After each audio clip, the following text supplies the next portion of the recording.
কি করছিস তুই এসব? তুই কি ভুলে গেছিস আমি তোর বড় বোন? আপু, আমি আজ তোমার কোনো কথাই শুনব না। রাতুল, তুই আমার ভাই, আর ভাই বোন কখনো এসব করতে পারে না। চুপ থাক, তুই আমার বোন, আর যাই হোক আজ আমার মাথা নষ্ট। আমি আজ কোনো বাধা মানব না।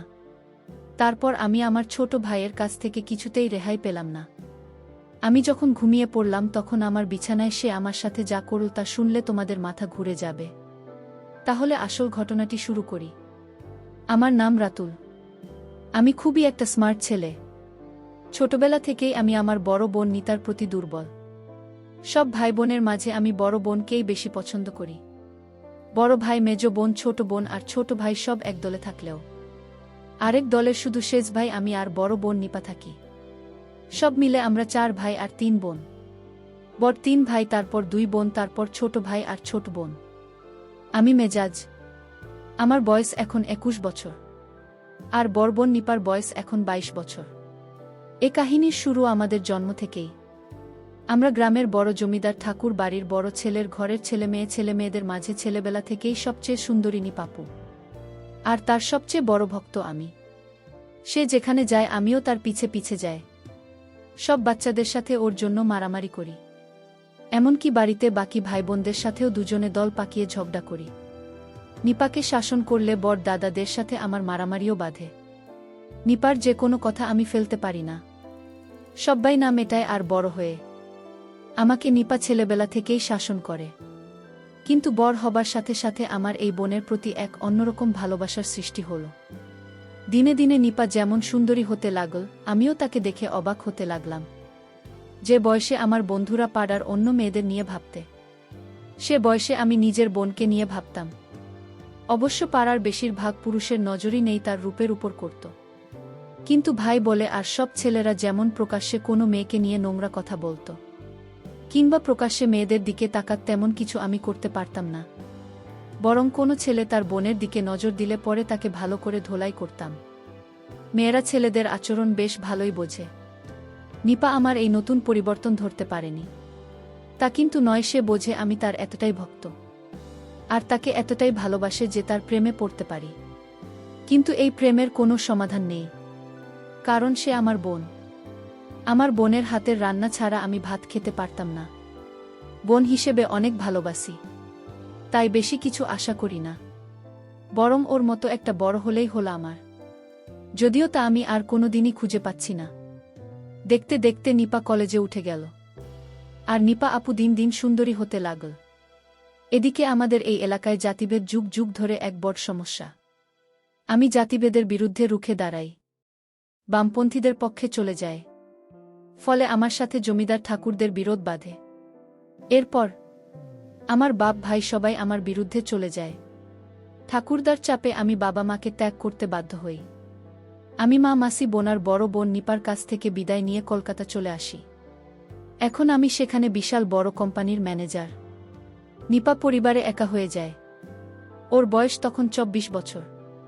রোজ 2 গ্রাম পেরিয়ে কলেজে পড়তে যায়। এর মাঝে এক সুদর্শন ছেলের সাথে তার প্রেম হয়ে যায়। ছেলে তো চেন্নাইতে ডাক্তারি পড়ে। দুজনে পালিয়ে বিয়ে করে। জমিদারের ভয়ে ছেলেটার পরিবার গ্রাম ছেড়ে পালিয়ে শহরে এক বস্তিতে আশ্রয় নেয়। অনেক কষ্টে ছেলেটা পড়া চালিয়ে যায়। 1 বছর পর জমিদারের লোকেরা একদিন ওর জামাইকে ধরে ফেলে। ওরা নিপার বাবা নির্দেশে ছেলেটার 2 পা মেরুদণ্ড ভেঙে দেয়। নিপা তখন 9 মাসের অন্তঃসত্ত্বা। ছেলেটাকে বাঁচাতে যে চিকিৎসার প্রয়োজন তা দেওয়ার সামর্থ্য তার পরিবারের নেই। এমন বিপদের দিনে সে একজনকে চিৎকার করে ডাকতে পারে, তার ছোট ভাই অর্থাৎ আমাকে। স্বামীকে নিয়ে বোন কলকাতা আসে, আমাকে খুঁজে বের করে। আমি বোনের এই কষ্ট দেখে পাগল হয়ে যায়। আমি ওর স্বামীর চিকিৎসা করাই। কিন্তু আমার বোনকে স্বামীর পরিবার সহ একটা বস্তিতে থাকতে দেখে ভীষণ কষ্ট পায়। কিছুদিন পর নিপা মা হয়, তার স্বামীও একই হাসপাতালে বাঁচা মরার লড়াই করছে। তখন নিপার স্বামী বেঁচে উঠলেও চিরতরে পঙ্গু হয়ে যায়। আমি বোনকে বাচ্চাসহ আমার নিজের এক বাড়িতে চলে আসতে বলি, কিন্তু নিপা স্বামী ছেলে কিভাবে আসবে, তাই পঙ্গু স্বামীকে ও বোন সাথে নিয়ে আসতে চায়। আমিও মেনে নিয়ে নিপার কথা। নিপার স্বামীর শরীর ভেঙে যায়। সুঠাম শরীর ভেঙে হাদিসের হয়ে যায়। অবশ্য কিছুদিনের মধ্যে নিপা আবার তার স্বাভাবিক সৌন্দর্য ফিরে পায়। বরং দিনে দিনে তার রূপ আরও বাড়তে শুরু করে।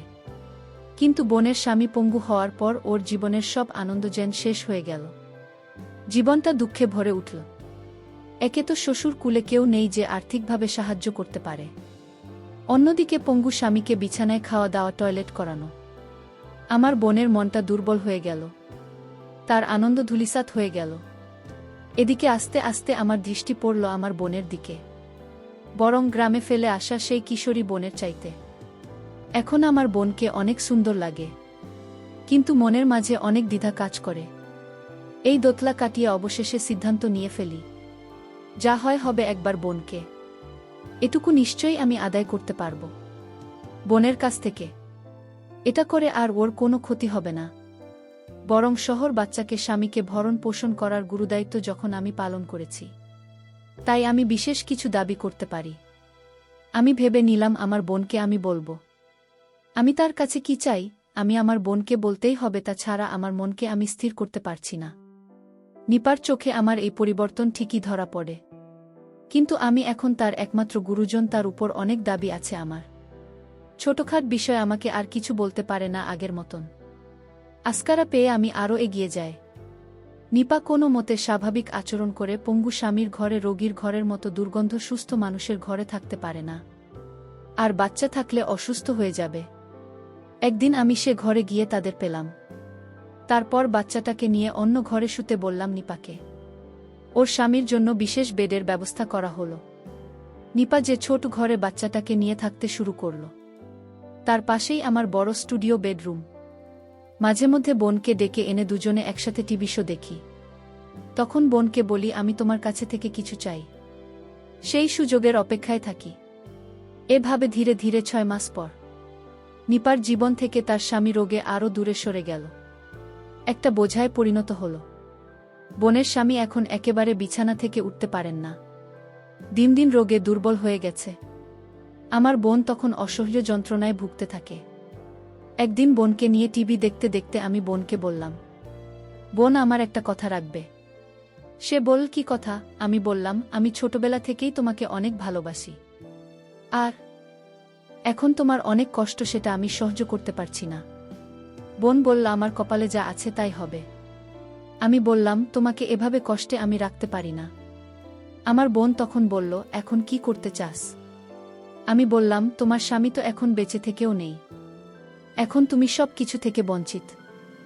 আর তাই বলছিলাম, তুমি তোমার স্বামীর সাথে রাতে যা করো আমি ওটা করতে চাই। এই কথা শোনার পর বোন ঘর থেকে বেরিয়ে বাচ্চার কাছে চলে গেল। আমার খুব খারাপ লাগল, নিজেকে খুব ছোট মনে হতে লাগল। আমার বোনের প্রতি আমার যে দুর্বলতা হয়েছে, যে কোনো সময় একটা অঘটন ঘটাতে পারি এই ভেবে আমি চিন্তিত হয়ে গেলাম। বন্যা চাইলে তাকে কষ্ট দিয়ে আমি কিছুতেই সুখে থাকতে পারবে না। পরদিন বোন কেশরী বলব, তার সাথে কথা বলব ঠিক করলাম। কিছুদিন পর আমি বললাম, দেখ, এভাবে তো জীবনটা একটা পঙ্গু স্বামীর জন্য নষ্ট করার কোনো মানে হয় না। তুই তোর স্বামীকে ওর বাবা মার কাছে দিয়ে আয়, দেখাশোনার জন্য টাকা পয়সা যা লাগে প্রতি মাসে আমি দেব। আর আমি যেহেতু তোকে মাঝে মধ্যে জ্বালাতন করি, উত্তর ভালো না লাগলে তুইও গ্রামে ঠাকুরদা বাবা মার কাছে ফিরে যেতে পারিস, তাতে তো ভালোই হবে। নিপা বলল, আর আমার বাচ্চাটার কি হবে? আমি ওকে গ্রামে নিয়ে যাবি তোর সাথে? নিপা, না না, বাবা মা ওকে অনাথ আশ্রমে দিয়ে দেবে, তারপর আমাকে আরেকটা বিয়ে দেবে। আমি সেটা খারাপ হবে না, যেভাবে আছিস তার চাইতে ভালো থাকবে। অনাথ আশ্রম থেকে ওকে নিশ্চয়ই বড় কোনো দম্পতি দত্তক নেবে। নিপা, আমি হয়তো ভালো থাকব, আমার বাচ্চার জীবনটা নষ্ট হয়ে যাবে। খারাপ কোনো লোক নিয়ে চাকর বাকর বানালে কি হবে? আমি সেটা ভাবিনি আমি। আর একটু বড় হোক, তারপর ভাবা যাবে। নিপা, আমি এখানে থাকতে তোর খুব অসুবিধা হচ্ছে তাই না রাতুল? অনেক টাকা খরচা হচ্ছে। আমি, না না, তুই যা ভাবছিস তা না। তুই এখানে থাকলে আমি খুশি হব, কিন্তু আমার ব্যবহারে তুই কষ্ট পাস সেটা আমি চাই না।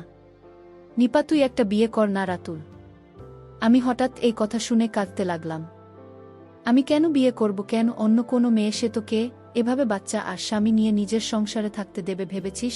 নিপা বলল, আমি চলে যাব গ্রামে, বাচ্চাটা কাউকে দিয়ে দেব। সুন্দরী একটা বড় হলে তখন আমাকে না জানিয়ে ওকে যাবি তুই। আমি চলে যাব, বাচ্চাকে দিয়ে দেব বললেই হলো? এত সহজ? যত সব বাজে কথা।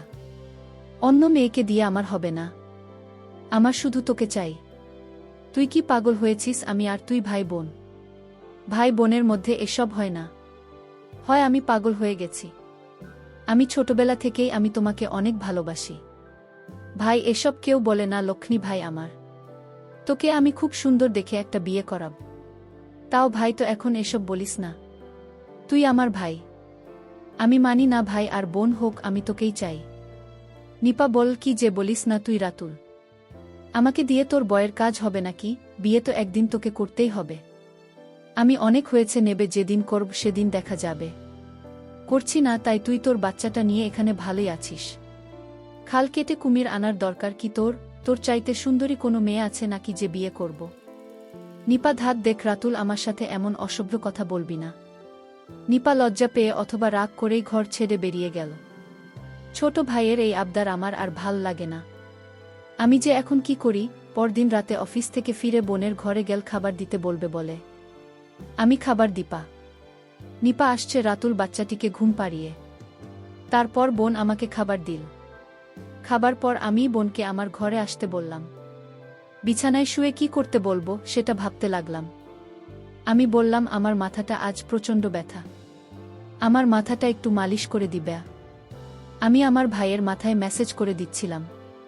ভাই তখন বল, বোন তোর হাতে জাদু আছে। তুই আমার মাথাটা একটু মালিশ করে দিতেই মাথা ব্যথা চলে গেছে। তারপর আমি ঘুমিয়ে গেলাম। রাত যখন 2টা বাজে তখন আমার ঘুম ভেঙে গেল। আমি দেখলাম আমার বোন ঘুমিয়ে আছে। আমি আমার বোনকে দেখে আশ্চর্য হলাম। মনে হয় আল্লাহ নিজ হাতে তাকে বানিয়েছে। আমি আর কোনো কিছুই ভাবতে পারছি না। আল্লাহর সৃষ্টি কত সুন্দর। আমি আর কিছু না ভেবে আস্তে আস্তে বিছানা থেকে উঠে বসলাম। আমি দরজাটা লক করতে ভুলে গেছিলাম। আর তাই দরজার কাছে গেলাম, দরজাটা লক করে আবার বিছানায় এসে বসলাম।